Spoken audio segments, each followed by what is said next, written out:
यहाँ पर प्रसंग चल रहा है कि सम्यक दृष्टि को बंध नहीं होता। इस विषय में आचार्य भगवान कुंद स्वामी के अभिप्राय को स्पष्ट करने के लिए यहाँ भावार्थ में इस बात को स्पष्ट किया। आज के व्यक्ति की दृष्टि है कि सम्यक दृष्टि कहते ही सिर्फ चतुर्थ गुण स्थान प्रति अविरत सम्यक दृष्टि ही होता है।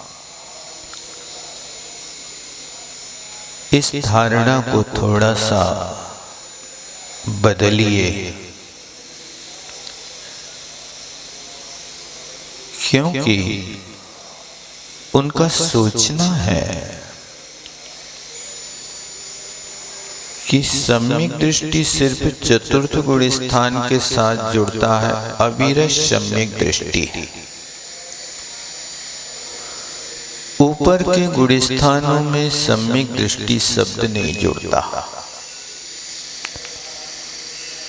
यदि वो एक गुण स्थान आगे बढ़ गया तो संयम या देश संयमी या अणुव्रति के नाम से जाना जाता है, उसको सम्यक दृष्टि के नाम से नहीं पुकारते हैं।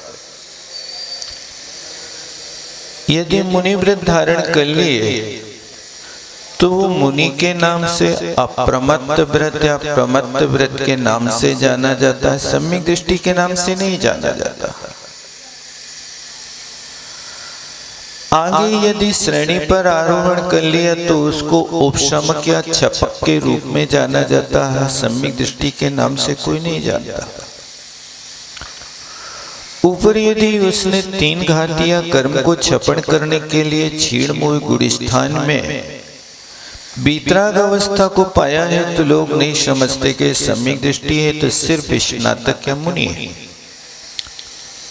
आगे 13वें गुण स्थान 14वें गुण स्थान में केवली के नाम से जानते हैं और केवली के पास भी सम्यक दर्शन है, ऐसा कोई स्वीकार नहीं करता।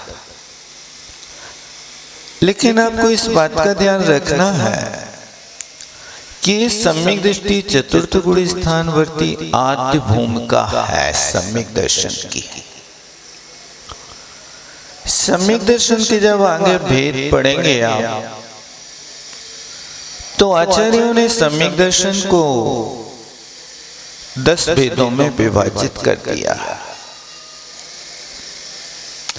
आज्ञा सम्यक से लेकर के आगे अवगाढ़ और परमावगाढ़ सम्यक दर्शन भी है, और अवगाढ़ परमावगाढ़ सम्यक दर्शन जो होते हैं केवली भगवंतों को हुआ करता है।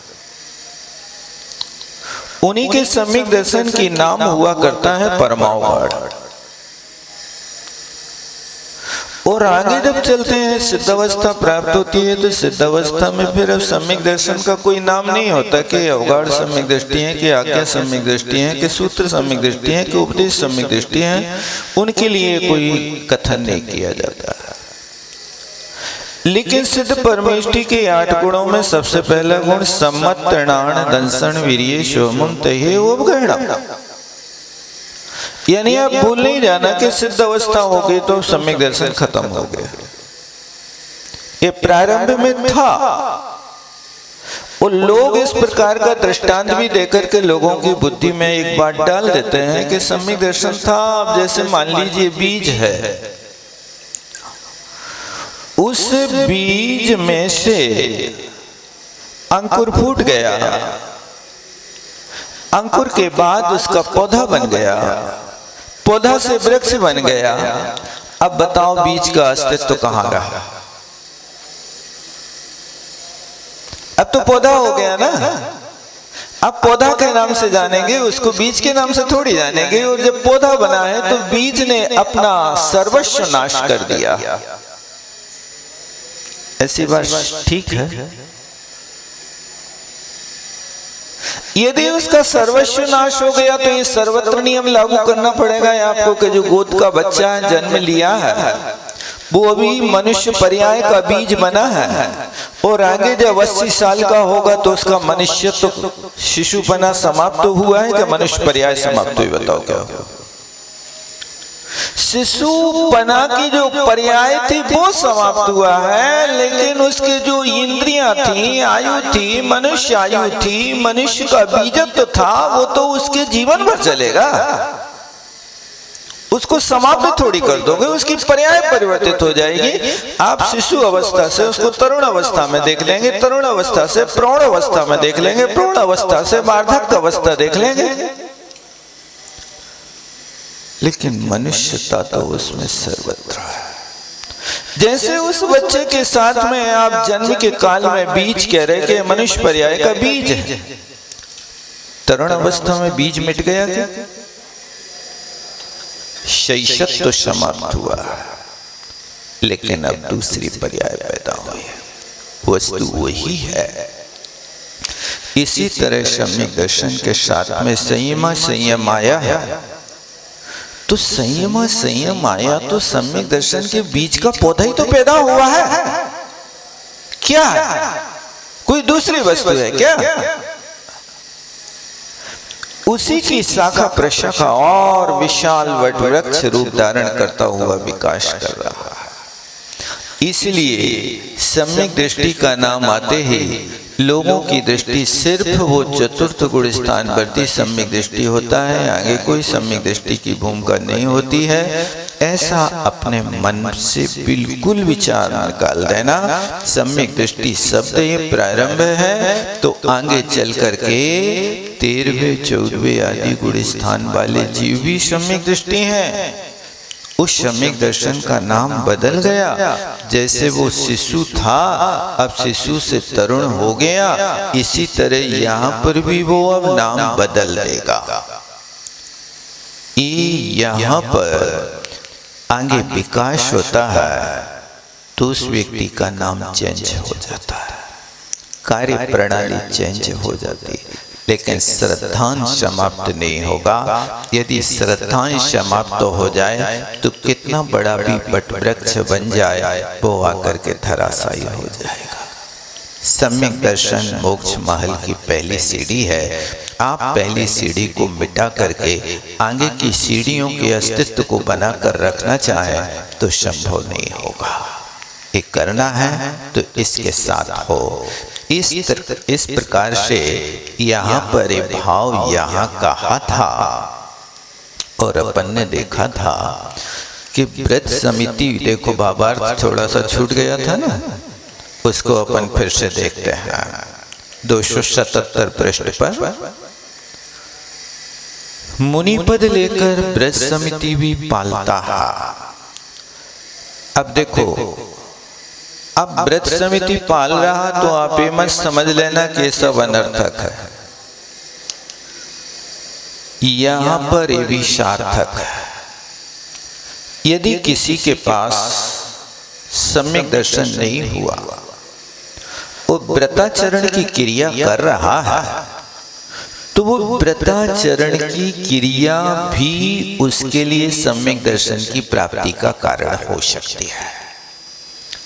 आज वैराग्य हुआ, प्रायोगिक लब्धि तक पहुंच गया, करण लब्धि में प्रवेश नहीं कर पाया, और प्रायोगिक लब्धि के साथ यदि कोई मुनिव्रत धारण कर लेता है तो वो बाहर से तो वास्तव में देखा जाए तो मुनिव्रत आचरण कर रहा है, समिति व्रतों का पालन कर रहा है। अंतरंग की कमी कहाँ पर है, इस स्वयं को पकड़ में नहीं आ पा रही है। ऐसा कई बार होता है कि हम प्रयास तो करते हैं, पूर्ण रूप से करते हैं, जैसा कहा है वैसा कर लेते हैं, लेकिन कहीं कहीं हमारी बुद्धि काम नहीं करती और हम चूक जाते हैं। एक वृद्धा माँ की सुई खो गई, सुना था आप लोगों ने, सागरी में खोई थी ना, सागरी में खोई थी। अब वो वृद्धा माँ कि जहां सुई खोई थी वो बेचारी खोज रहे थे, लेकिन अब वो जहां खोज रही थी सुई, वहां अंधेरा था। तो किसी ने कहा, मां अंधेरे में थोड़ी सुई मिलती है, प्रकाश में सुई खोजो। उसने कहा ठीक बात है। अब वो वहां पर रोड पे स्ट्रीट लाइट जल रही थी। अब वो घर छोड़ करके जहां प्रकाश था वहां सुई खोजने लगे। अब सुई खोज रही है, घंटों हो गए उसको बिजली के खम्मा के पास सुई खोजते खोजते खोजते मिली नहीं। मिलेगी कैसे भैया? जहां सुई खोई है वहां खोज नहीं है, और जहां पर सुई नहीं है वहां खोज चल रही है। आप विचार करो, सुई मिलेगी कि नहीं मिलेगी? अम्मा सुई नहीं मिल रही है, आप बताओ आपकी सुई गिरी कहां थी? मां ने कहा, बेटा सुई तो कमरे में गिरी है। तो कमरे में गिरी सुई तुम यहां सड़क पे क्यों खोज रही हो? नहीं, उस ज्ञानी व्यक्ति ने कहा था कि तुम प्रकाश में सुई खोजो। सो हम ज्ञानी के कहे अनुसार यहां प्रकाश में आके सुई खोज रहे हैं। अम्मा उसका अभिप्राय था कि जहां सुई गिरी वहां प्रकाश करके सुई खोजो तो तुम्हें सुई मिल जाए। अब सुई गिरी वहां, प्रकाश बैठा यहां। ऐसी परिस्थिति में इतना भिन्न अंतर जब रहेगा तो सुई की तो झलक ही नहीं पड़ेगी, क्योंकि यहां पर जहां ज्ञान है वहां योग क्षेत्र नहीं है। जहां योग क्षेत्र में आत्मा बैठी है वहां का ज्ञान नहीं है। अब हम खोज तो रहे हो, तुम बदनाम कर रहे हो कि मुनि वृद्धा अनंत बार गरीब कुब जाए। भैया ऐसे लोगों की दशा भी इसी अम्मा की तरह हुई है कि मुनि व्रत धारण करके हमने आत्मा को 1000 बार खोजा, असंख्यात बार खोजा, लेकिन बस जहां आत्मा थी वहां नहीं खोजा, हम प्रकाश में खोजते रहे। उस वृद्धा मां की तरह खोजे तो प्रयास तो किया हमने, श्रद्धान तो बनाया। मुनि व्रत बिना श्रद्धान के नहीं होता। पुरुषार्थ तो पूरा किया, अनंत बार क्या होता? एक बार मुनि व्रत धारण कर लो, आपको पता चलेगा क्या करना पड़ता है। विपत्ति में भी कोई घर छोड़ने को तैयार नहीं होता। कोई कितने भी संकट में हो गए और कहे भैया हर पद में कष्ट है, मुनि पद उत्कृष्ट है, आ जाओ यहां तुम्हारी दीक्षा दे देते हैं, तो वो बाहर लोक लाज भयकारी वो कहेगा दुनिया काके कि तुमसे कमाओ खाओ नहीं गो सो नंगे हो गए। अरे तुम गरीब तो हो, गरीबी मिट जाए, आ जाओ दुनिया कैसे खेले दो, कोई बात नहीं। तुम द्रव्य लिंग धारण करने में भी 1000 बहाने बना रहे हो। द्रव्य लिंग को धारण करके तो बताओ आप द्रव्य लिंग की आप किस तरह से धज्जियां उड़ा रहे हो और कह रहे हो कि नंगे तो पशु भी रहते हैं। ये उपमा पशुओं से दे रहे हो। जहां पर ये नग्नता जिन लिंग है, जिन लिंग को देख करके तो तुम्हें अपने अंदर एक भाव पैदा होना चाहिए था। एक मरे बाप की फोटो को देख करके तुम्हें अपने बाप की स्मृति आती है, एक जिन लिंग को देख करके महावीर की स्मृति नहीं आती। और निंदा करने बैठे उन पशुओं की उपमा दे रहे। तुम्हारे जैसा घोर अज्ञानी मिथ्या दृष्टि जिन लिंग का वर्णवाद करने वाला और कोई दूसरा नहीं हो सकता है। उस मरे बाप की फोटो में तुमने कौन सी स्थापना निक्षेप कर लिया? कौन से तुमने भगवान उसमें स्थापित कर लिए? जिंदा बाप से लट्ठम लट्ठा मरे बाप को पिलाए मट्ठा। जब जिंदा था तब राक्षस कहते थे, रावण कहते थे। आज मरे बाप के सामने फोटो लगा करके, टीका लगा के, आरती लगा के, माला चढ़ा रहे और गुणगान कर रहे चौराहे पे बैठ कर। जब तुम फोटो की उपासना में तुम अपने बाप की स्मृति कर सकते हो, तो एक जिन लिंग में यहां पर गुरु ने स्थापना करी है, हजारों लोगों के सामने तुम्हारे लिए ये संस्कार दिया है। और संस्कार देकर के 28 मूल गुणों के गुण फूके हैं। जब एक पाषाण प्रतिमा में तुम भगवान बना लेते हो, तो एक चेतन कृति में स्थापना से तुम्हें साधुपना नहीं दिखाई दे रहा? कितने घोर मिथ्यात्व के गर्त में डूबे हुए। आप विचार करो, जब पाषाण में परमात्मा बन जाता है, तो क्या चेतन में आपको परमात्मा दिखाई नहीं दे रहा? लेकिन जब हमारे पास मिथ्यात्व का और निंदा का और घोर कसायों का तीव्र आवरण होता है, तो हमारे दशा से दशा होती है। हम वो जहर की गुट्टी पी के रहते हैं, हम नहीं बदल सकते। क्या करें, ये अंदर की वेदना है जैन धर्म की। आज इस तरह से हमारे भाई लोग ही इस प्रकार से खिल्लियां उड़ा देते हैं। आप लोगों को संभल करके रहना है। यदि इस बात से नहीं संभले, तो जैसे पूर्व काल में साधुओं के दर्शन दुर्लभ थे, वैसे तुम तरस जाओगे कुछ दिनों के बाद। ये तो गुरुदेव विद्यासागर की कृपा है कि आज इतने साधु तुम्हें जगह जगह उपलब्ध होने लगे। अन्यथा इक्का दुक्का साधु दिख जाए तो लोग सैकड़ों किलोमीटर से बैलगाड़ियों पे चल करके उनकी वंदना को जाते थे, भाग्य मानते थे। पंडित जगमोहन लाल जी शास्त्री जी ने एक बार सुनाया था कि मुगावली में एक मुनि महाराज आए थे। अकेले मुनि महाराज थे। उन मुनि महाराज के दर्शन करने के लिए सारा बुंदेलखंड बैलगाड़ियों से जा करके कई दिनों की यात्रा करके मुनि महाराज के दर्शन करके अपने आप को कृत मानते थे। और वो मुगावली की समाज गांव के बाहर नाका डाल दिया कि जो भी साधु दर्शन के लिए आए उनका वो स्वागत करो, उनका वो स्वागत करो कि जैसे कोई अपने घर में आए हुए जमाई का स्वागत करता है, ऐसा स्वागत करती थी समाज। अहो भाग्य, हमारा गांव तीर्थ बन गया। सारे देश के लोग दर्शन को आते हैं। ये अभी कुछ समय पहले की बात है। जगमोहन लाल जी अभी हजारों साल वर्ष पहले नहीं हुए, अभी की शताब्दी के विद्वान। ये बात उनके समय में घटित हुई।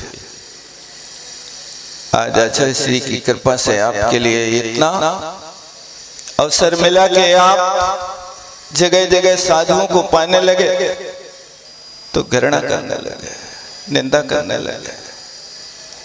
ये आप स्मृति रखो कि आपके लिए जिन लिंग दिखाई दे रहा, उस जिन लिंग को देख करके कल्पना करो कि हमारे बीच में महावीर ऐसे थे। 2500 वर्ष पहले महावीर का ही तो ये रूप है। महावीर ने ही तो हमारे लिए रास्ता दिया है। उन्हीं भगवान महावीर तीर्थंकर को साक्षात हम नहीं देख पाए, लेकिन उनका रूप आज हम देख रहे हैं। हमारे अहो भाग्य हैं, अहो भाग्य हैं। सोमदेव स्वामी इस चीज के लिए लिखते हैं उपासका अध्ययन में, अहो कलऊ काले चले चित्ते देहे चानादि कीट के। चित्रम यदद्यापि जिन लिंग धरा नरा। धन है कलौ काले, ये कली काल है, कष्ट का काल है। इस कली काल में देह जानादि कीट के, ये शरीर अन्न का कीड़ा है। देह चानादि कीट के ये चित्रम यदद्यापि, फिर भी आज बहुत बड़े आश्चर्य की बात है, बहुत अद्भुत कार्य है कि जिन लिंग धरा नरा, जिन लिंग के धारी पुरुष आज हमारे सामने दृष्टि गोचर हो रहे हैं। ओहो आश्चर्य है, आश्चर्य है। ऐसा लिखा सोमदेव सूर्य ने। हमारा कर्तव्य है कि जब आपको एक फोटो में, एक पिक्चर में, एक आपके सामने आने वाले सीरियल में वो वस्तु प्रदर्शित कर दी जाती है, और प्रदर्शित करते ही आपका हृदय द्रवीभूत हो जाता है। तो क्या यहाँ पर इस तरह से इन जिन साधुओं के माध्यम से हमारा आज संस्कृति का निर्वाह है, तो उसके प्रति हमारा क्या कर्तव्य होता है, इस बात को यहाँ कहा। मैं इस बात को इसलिए बता रहा हूँ कि यहाँ पर अध्यात्म की चर्चा में आचार्य भगवान मूल भाव लिंग की बात कर रहा है। द्रव्य लिंग के साथ भी व्रतों का पालन करते करते कब किसको लॉटरी खुल जाए भैया कह नहीं सकते हैं। और यहाँ तक होता है कि जैसे मान लीजिए कोई दीक्षा लेने के लिए मंच पे बैठा है, और वहाँ जब तक संस्कार भये तब तक उपसम सम्यक दर्शन हुआ, और संस्कार होने के बाद गुरु जी ने पीठ मोड़ी भी अपने आसन पे विराजमान भये, और जिसका संस्कार करके आए उसका सम्यक दर्शन ही गोल हो गया। बिजली की तो चमक है, अंतर मुहूर्त की तो स्थिति, उपसम सम्यक दर्शन की कितनी स्थिति है बताओ। यहाँ पर जब लिया तब तो हुआ, और जब मंच से उतरते उतरते फिर मिथ्या दृष्टि बन गए। नहीं जानते तो उपसम सम्यक दर्शन की उम्र कितनी है? अंतर मुहूर्त की तो है। और एक दीक्षा हो गए तो कितने घंटे लगा था बताओ? मंच पे बैठे हो, दीक्षा हो रही हो तो कम से कम 3 घंटा तो लग जाता है, 2 घंटा तो कम से कम लगते ही हैं। ये 2-3 घंटे के बीच में तो उपसम सम्यक दर्शन हुआ, चला गया।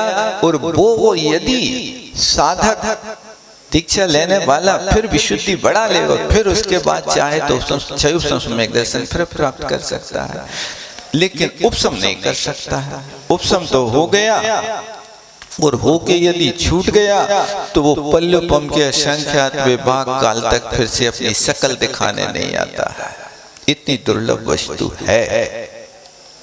हीरा को यदि तुम पानी में डालो तो आप कुछ समय के बाद फिर से निकाल सकते हो, लेकिन कोई चॉकलेट को पानी में डाल दो तो कितने साल बाद पानी से बाहर निकाल सकते हो? निकल पाएगी कि नहीं निकल पाएगी? वो तो घुल जाती है। बस यही दशा है उपसम सम्यक दर्शन एक चॉकलेट की भांति है कि उत्पन्न हुआ और फिर पानी में मिथ्या में आ गया तो वो घुलता रहता, और उसके घुलने को शास्त्रीय भाषा में उद्बेलना बोलते हैं। जो सम्यक प्रकृति और सम्यक मिथ्यात प्रकृति है तो पल्लवपम के असंख्यात विभाग काल तक उसकी उद्बेलना चलती रहती। उद्बेलना का अर्थ है खुल जाना, कि मिथ्यात से निकले हुए जो 3 टुकड़े बने थे मिथ्यात के, वो सम्यक मिथ्यात और सम्यक प्रकृति घुल मिल करके मिथ्यात में मिल गई। ये स्थिति उसके साथ हुआ करती है, इसलिए उसका काल ज्यादा है ही नहीं। अब आप कैसे कह सकते हो, जबकि शास्त्रों में लिखा है उपसम सम्यक दर्शन और क्षयोपसम सम्यक दर्शन, तो ये ऐसे हैं, कैसे हैं? जैसे लोहार की सणसी है। लोहार की सणसी क्षण में पानी में, क्षण में आगी में, वो गरम लोहा पकड़ता है सो वो गरम हो जाती है। गर्म होती है तो क्षण भर में फिर पानी में डुबो देता है, फिर पानी से निकालता, फिर गर्म लोहा पकड़ता है, फिर गर्म होती है, फिर डुबो देता है। तो जैसे लोहार की सणसी क्षण में पानी में, क्षण में आगी में, इसी तरह क्षयोपम सम्यक दर्शन भी क्षण में सम्यक दृष्टि, क्षण में मिथ्या दृष्टि, ऐसे होते रहते, भाव गिरते रहते हैं, कोई ठिकाना नहीं कब हो जाए और कब निकल जाए। ये स्थितियों के बीच में हमें समझौता करना है कि स्थायी लोहमयी अखंड सम्यक दर्शन छायक तो आज अपने बीच में है नहीं, और अपन को गुजारा क्षयोपम और उपशम से करना है, इसके अलावा तुम्हें मिलना नहीं है। अब वो स्थायी सम्यक दर्शन छायक सम्यक दर्शन होगा तो चौथे काल में होगा, केवली के पाद मूल में होगा। ना इस समय अपने बीच में काल है, ना अपने बीच में द्रव्य है, ना अपने बीच में क्षेत्र है, ऐसा कि तुम छायक सम्यक दर्शन प्राप्त कर सको। इससे भैया जो मिला उसी में गुजारा कर लो और अपना काम कर लो। एक भाव की तो बात है, इस एक भाव में तुम जैसे भी बने वैसे क्षयोपम सम्यक दर्शन के साथ जिंदगी जी लो, और यहाँ से जाकर के फिर विदेह क्षेत्र में पहुंच जाना, और विदेह क्षेत्र में शिव मंदिर भगवान के पास बैठ करके आराधना करके वो छायक सम्यक दर्शन प्राप्त कर लेना। अब हम कहो कि सम्यक दृष्टि होकर के विदेह क्षेत्र के मनुष्य कैसे बने? हम तो सम्यक दृष्टि है ना, हम तो देव ही बन है। भाई साहब चिंता नहीं करो, यदि तुम्हें देव बनने में सम्यक दर्शन के साथ 3 भाव लगे, उस सम्यक दर्शन छोड़ के मनुष्य बनने में 1 भाव लगे, तो तुम घाटे को सौदाने समझियो। क्योंकि पंचम काल में यहाँ से 123 मनुष्यों को विदेह क्षेत्र जाना है, और वे 123 मनुष्य वहां से विदेह क्षेत्र से जाकर के मोक्ष को प्राप्त कर लेंगे। तो यहाँ क्षयोपम सम्यक दर्शन प्राप्त करते रहो और विदेह क्षेत्र जाने लगो तो कोई बात नहीं, छोड़ देना, वहां जाके फिर से कर लेना। और क्षयोपम सम्यक दर्शन करके और फिर इसके बाद में शिव मंदिर भगवान के समूह शरण में बैठ करके विशुद्धि बना करके छायक सम्यक दर्शन प्राप्त करके और फिर वहीं छपक श्रेणी आरोहण करके और जा करके तुम मुक्ति काल वागन कर लेना, तुम्हारा काम हो जाएगा एक भाव में। योजना सस्ती है कि महंगी है? ये भी एक योजना है। पंचम काल के लास्ट तक 123 मनुष्यों के लिए लॉटरी है। आप लोग चाहें तो अपनी लॉटरी खोल सकते हैं, लेकिन ध्यान रखना कि हर 3 वर्ष में व्यवस्था बनी है कि 3 वर्ष में पहले 3 वर्ष में जाने वाले जीवों की संख्या तो वहां पर करीब 64 होगी। फिर 3000 वर्ष के दूसरे अंतराल में फिर आकर के 32 रहेगी। फिर 3 वर्ष के अंतराल में आकर के फिर 16 रहेगी। फिर 3 वर्ष के अंतराल में आकर के 8 रहेगी। जैसे जैसे काल आपका 21,000 वर्ष का व्यतीत होता जाएगा, ऐसे 21,000 वर्ष में पूरे पंचम काल में 123 मनुष्य भेजना है, और उन 123 मनुष्यों का इस तरह से विभाजन है कि इस तरह से। अब कौन से ट्रक में आ रहे हो आप? अभी तो अपना पहले ही ट्रक चल रहा है, दूसरा ट्रक है ही नहीं है। वो सबसे ज्यादा संख्या है, कितनी संख्या है? 64 मनुष्यों की है। 64 में खोल लो अपना 64 रीति विधान कर करके और अपना काम कर लो कि हम वहां पर जाकर के नंबर लगा दें। अभी हो सकता है सबसे ज्यादा मनुष्यों की संख्या अभी है।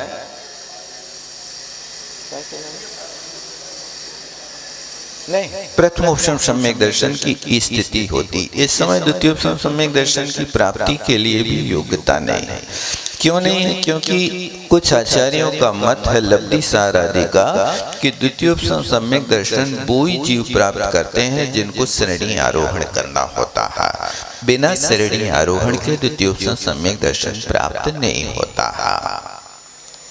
इसलिए प्रथमोपम और क्षयोपम सम्यक दर्शन के साथ ही व्यवस्था है।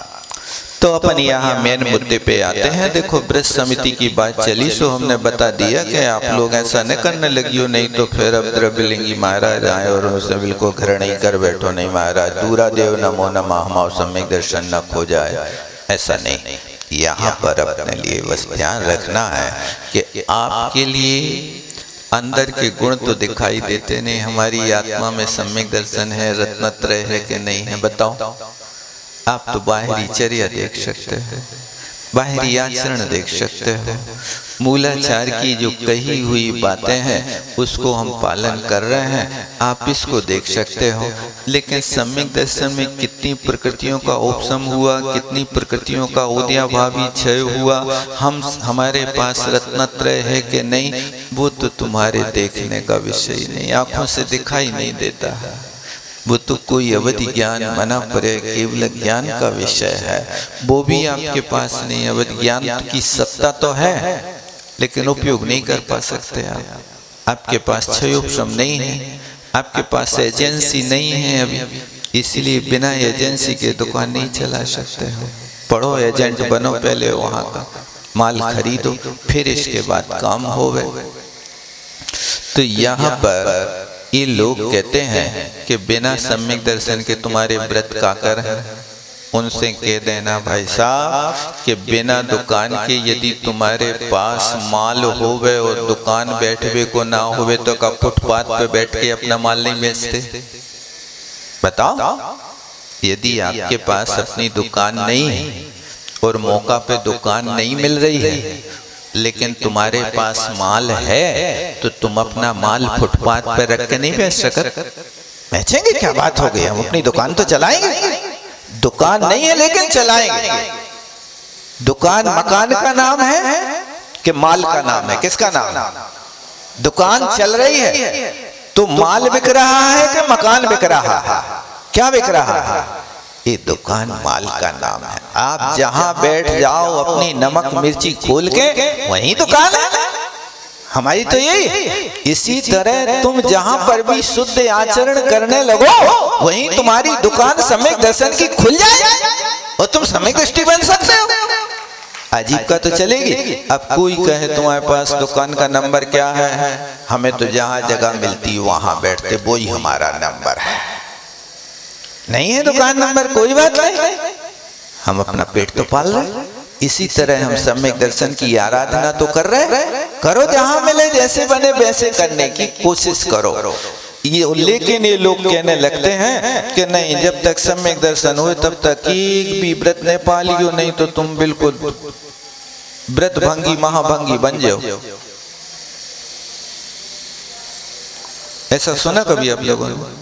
महाभंगी बन जाओ, पुण्य को काम करें, पूजा पाठ करें, व्रत पालें, भूखे रहें और भंगी बन जाएं। ये कैसी दशा है तुम्हारी? नहीं, ये भी कारण है।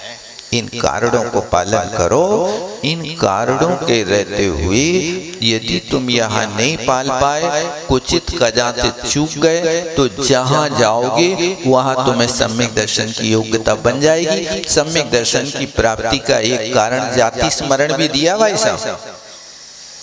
क्या जाति स्मरण का अर्थ? यहाँ बार बार प्रयास किया और सफलता नहीं मिली। अब यदि आप जिस गति में चले गए उस गति में पहुंचते ही आपको यहाँ की स्मृति आ गई। हो देखो, उनने ऐसा कहा था, हमें बार बार प्रेरणा करी थी कि तुम पूजा करो।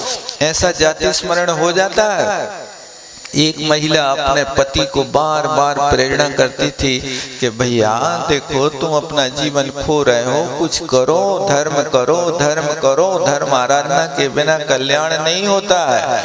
लेकिन वो पत्नी 100 बार कहे, लेकिन पति के कान में एक बार भी जुआ नहीं रह गए। बिल्कुल कुछ भी परिवर्तन नहीं हुआ उसके जीवन में। लेकिन फिर भी कुछ महिलाएं समताधारी होती, कहती जाती हैं अपना, और कहने के बाद नहीं करती तो तुम्हारी भव्यता और भगवान से प्रार्थना करती, भगवान इनकी बुद्धि भी धर्म में लग जाए। कई पुरुष लोग करते हैं अपनी पत्नी के लिए, लेकिन धर्म का खाता तो पत्नी के साथ खुलता है। धर्म पत्नी होती है, धर्म पति नहीं होता। होते ही नहीं, उसको पति को मिलता ही नहीं, धर्म का नाम आता ही नहीं, उसके साथ पत्नी के साथ आता है। अब ये यहाँ बार बार प्रेरणा करते रहे लेकिन सफलता नहीं मिली। भाग्य की चीज कि वो मिथ्यात्व के साथ मरा उसका पति और मर करके ऊंट हो गया राजा की ऊंटसाल में। और वो लड़की मतलब महिला उसकी पत्नी थी, वो पत्नी मर करके उसी राजा की बेटी बनी, कन्या बन गई वहां पर। अब देखो कैसा योग संयोग होता है। पति पाप की उदय से मर करके ऊंट बना और पत्नी पुण्य की उदय से मर के उसी राजा के घर में कन्या पैदा हुई। अब दोनों का संयोग देखो कि कन्या को भी ऊंट से प्रेम था, देखो पूर्व स्मरण था, और ऊंट भी कन्या को बहुत प्रेम करता था। संयोग मिल गया। ये पूर्व की स्मृति अभी पैदा नहीं हुई, लेकिन फिर भी एक दूसरे के स्नेह के बंधन अपने आप में प्रभावी होते हैं। और हुआ ये कि काल क्रम चला, काल व्यतीत होने के बाद उस कन्या की शादी हुई। और कन्या की शादी हुई तो वो ऊंट भी कन्या को दहेज में दे दिया गया। और जब कन्या ससुराल गई भाई साहब, तो उसी ऊंट पे बैठ के गई। अब उसी ऊंट पे बैठ के जा रही थी और चलते चलते चलते चलते उसकी ससुराल के बीच में इसका गांव आ गया, जहां पर ऊंट पूर्व जन्म में सेठ था। उस गांव से गुजरा और गुजरते ही ऊंट को जाति स्मरण हो गया, मैं तो सेठ था, इस गांव का नगर सेठ था, प्रतिष्ठित व्यक्ति था, और मैं मरकर के ऊंट बना। और मेरी सेठानी आज एक कन्या बनकर के मेरी छाती पे सवार होकर के जा रही है। माथा ठनक गया, ऊंट बैठ गया। मैं दुनिया की सवारी ढोऊंगा, पत्नी को अपनी छाती पे नहीं बैठा लूंगा। ये बात बिगड़ गई। ऊंट बैठ गया, पसर गया, उसको बहुत कोड़े मारे ऊंट वाले ने, लेकिन एक पग चलने को तैयार नहीं। ऊंट की पिटाई को देख करके कन्या की आंखों में आंसू आ रहे थे।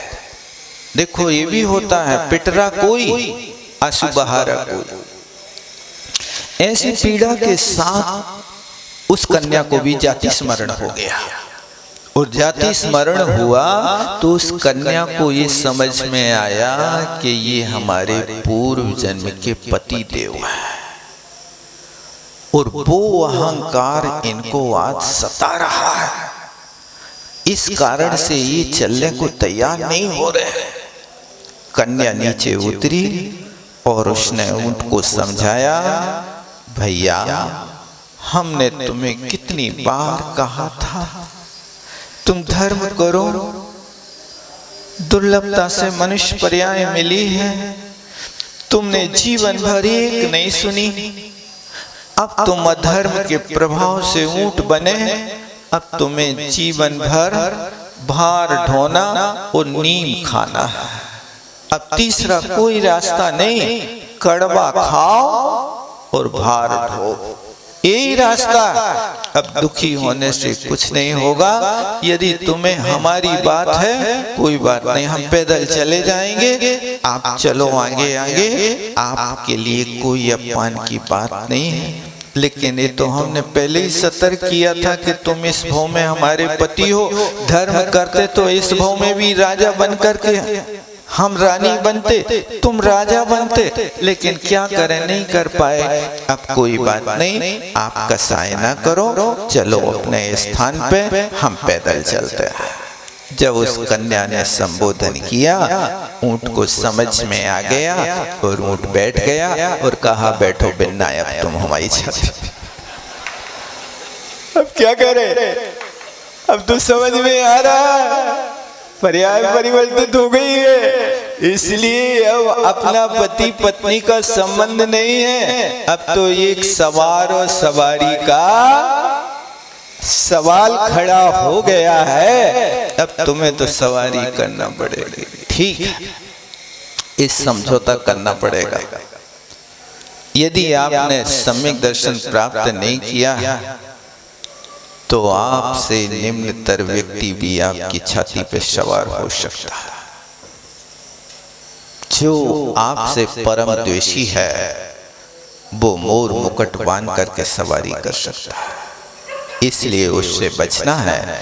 तो अपना कर्तव्य है कि वस्तु स्वरूप को समझो।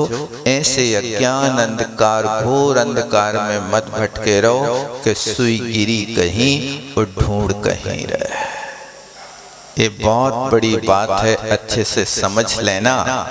अपन थोड़ा आगे चलते हैं।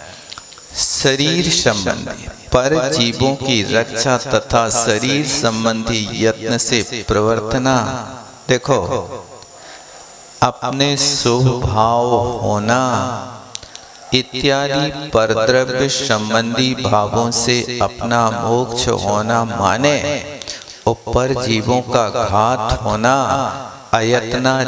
देखो, यहाँ शुभ भावों के माध्यम से माने तुम्हारी कितनी बारीकी निकाल रहे हैं। यानी आप संबर तत्व के विषय में भूल मत करना। अशुभ से शुभ में तो आना, लेकिन अशुभ से शुभ में आने पर उसी से मोक्ष नहीं मान लेगा बस हमारा मोक्ष हो गया।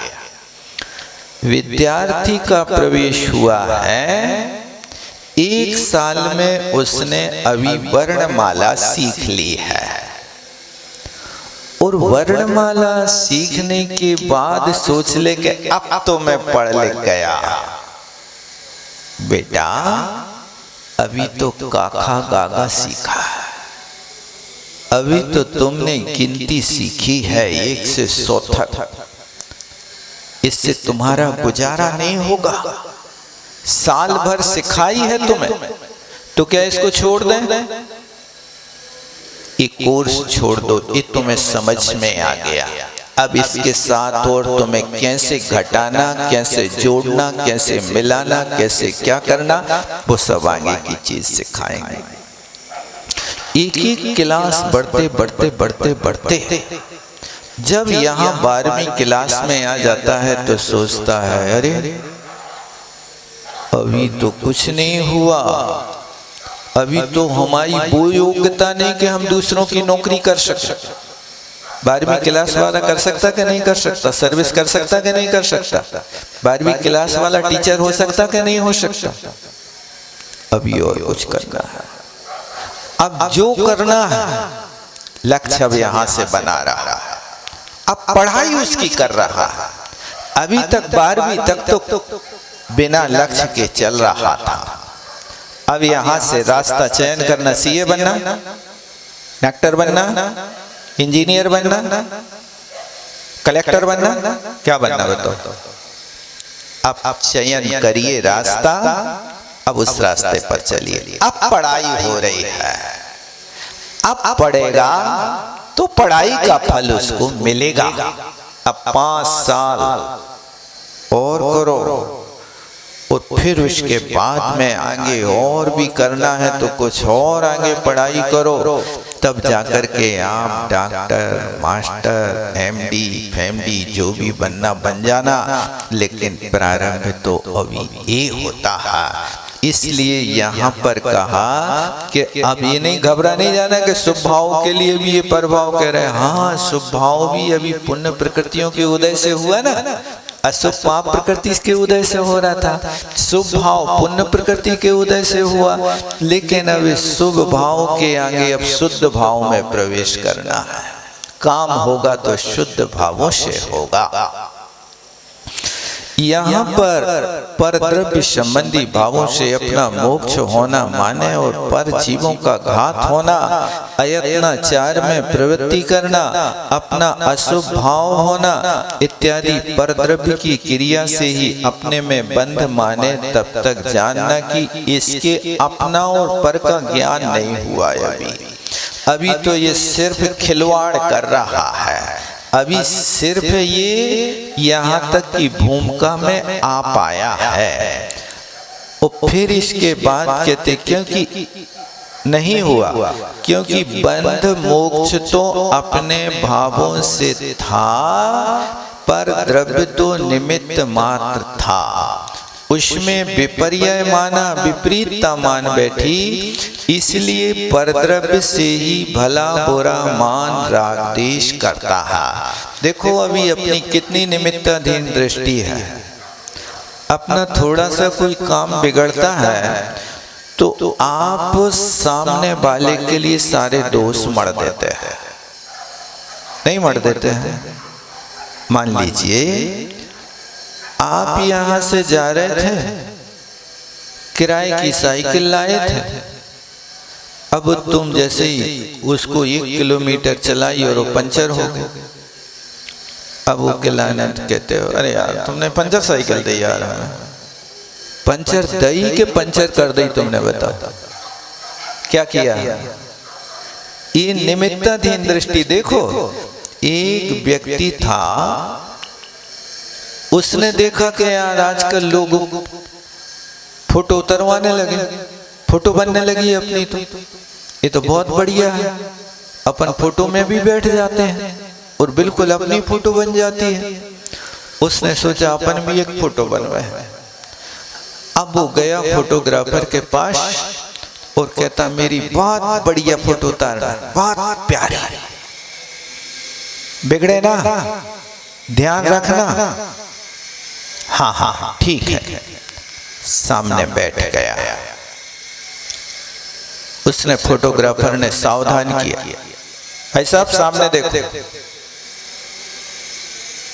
थोड़ी कमर सीधी करो, थोड़े मुस्कुराओ, थोड़ी आंखें ऊपर कर, गर्दन सीधी करो थोड़ी सी। ये सब करते ना पहले।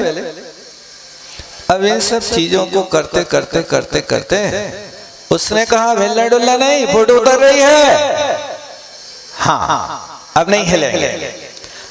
उसी वक्त उसकी नाक पे एक मक्खी आके बैठ गई और जैसे ही मक्खी आई सो उसने यूं उड़ाई और वहां फोटो उतर गई। अब फोटो सामने आई, फोटोग्राफर तुमने मेरी फोटो बिगाड़ दी। अरे भाई साहब मैंने तो तुम्हें इतना सतर्क किया, ये देखो आपकी नाक के सामने आपका हाथ आ रहा है कि मेरा हाथ आ रहा है। जब हाथ आया तब फोटो तुमने काहे उतारी। झगड़ने हैं हमें तो। ये फोटो फोटोग्राफर ने बिगाड़ी कि तुमने बिगाड़ी? भाई से किसने बिगाड़ी? लेकिन हमारी लड़ाई है फोटोग्राफर से। इसी का नाम निमित्ताधीन दृष्टि है। आप निमित्तों से लड़ते हो, उपादान की ओर कोई दृष्टिपात नहीं करते हो। पति पत्नी में नोक झोंक रोज हो रही है, काहे हो रही है? बताओ काहे हो रही? नहीं तुम्हारी गलती है, वो कहती नहीं तुम्हारी गलती है। अब तुम्हारी गलती है तो आप अपने घर में ये कोई जज को बैठा लो कि जो तुम्हारी गलती देखता रहे, निर्णय देता रहे कि नहीं तुम बिल्कुल सही हो और ये बिल्कुल गलत है। बैठा पाओ कि नहीं बैठा पाओ? इसी दृष्टि को यहाँ हटाने की कोशिश कर रहा है, क्योंकि बंध मोक्ष तो अपने भावों से था, पर द्रव्य तो निमित्त मात्र था। उसमें विपर्य माना, इसलिए परद्रव्य से ही भला बुरा मान राग देश करता है। तब तक सम्यक दृष्टि नहीं है। जब तक नोक झोंक हो रही है, उठा पटक हो रही है, दूसरों को बुरा भला कह रहे हो, तब तक आप सम्यक दृष्टि समय सार के तो नहीं हो। और जब तक चारित्र मोहिनी के रागादिक रहते हैं उनकी तथा उनसे प्रेरित परद्रव्य संबंधी शुभाशुभ क्रिया में प्रवृत्ति को ऐसा मानता है यह कर्म का जोर है, इससे निवृत्त होने से ही मेरा भला है। देखो अब यहाँ पर जब भी नोक झोंक होवे तो अपने आप का पश्चाताप करना कि भगवान मेरे कर्म के तीव्र उदय है, मैं इसको कर नहीं पा रहा हूँ, समय हो गया है, इतना ही रखते हैं। जावाणी के ज्ञान से शुचे लोकालो, शोवाणी मस्तक धरूं सदा देत हूँ धोख।